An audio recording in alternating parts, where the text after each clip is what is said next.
Assalamu alaikum. Good afternoon everyone. Welcome to my presentation. First of all, I would like to thank my honorable respected teacher Ainal Haq sir and thanks to all of my learning partners for giving me the opportunity. Today I am gonna tell about whether death penalty should be abolished or not. Before then, I would like to introduce myself. Hello, this is MD Niyamat and my student ID is 2019111015. I am from at the Department of Law, Green University of Bangladesh. Death penalty should be abolished or not? It's really a complicated question. But I will vote for abolishing the death penalty. Death penalty should be abolished because it's cruel, inhuman and degrading punishment. Let's talk about the recent situation of death penalty. By the end of 2023, 112 countries had abolished the death penalty in their law. China, Iran, Saudi Arabia, Somalia and United States carried out the most execution that year, and I think that was really cruel, inhuman for human being. Why death penalty should be abolished? Number 1. The risks of executing innocent people exist in any justice system. There have been the always will be causes of executions of innocent people.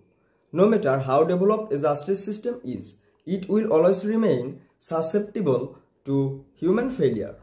Unlike prison sentences, the death penalty is irreversible and irreparable. That is why death penalty should be abolished. Number 2. The arbitrary application of death penalty can never be ruled out. The death penalty is often used in a disproportional manner against the poor, minorities and members of racial, ethnic, political and religious groups. That is why I think death penalty should be abolished. Number 3. Death penalty is incompatible with human rights and human dignity. The death penalty violates the right to life, which happens to be the most basic of all human rights. It also violates the right not to be subject to torture and other cruel, inhuman or degrading treatment or punishment. Furthermore, the death penalty undermines human dignity, which is inherent to every human being. Number 4. Death penalty does not deter crime effectively. The death penalty lacks the deterrent effect which is commonly referred to by the advocates. As recently stated by the General Assembly of United Nations, there is no conclusive evidence of deterrent value of the death penalty.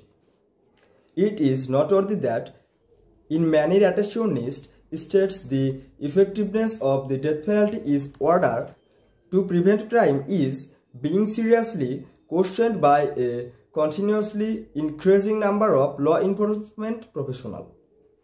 Number 5. Public opinion is not a major stumbling block for abolition. Public support for the death penalty does not necessarily mean that taking away the life of human being by state is right. There are undisputed historical precedences where gross human rights violations and had the support of a majority of the people, but which were condemned variously later on. It is the job of leading figures and politicians to underline the incompatibility of capital punishment with human rights and human dignity. Conclusion. One of the important purposes of law is protecting liabilities and rights, but death penalty does not ensure human rights. Another concept of law is even if 100 criminals are acquitted, no innocent person should be punished. That is why I think death penalty cannot be the ultimate punishment for a criminal. We can use alternative like imprisonment till death, etc. My speech is ends here, and again thank you everyone.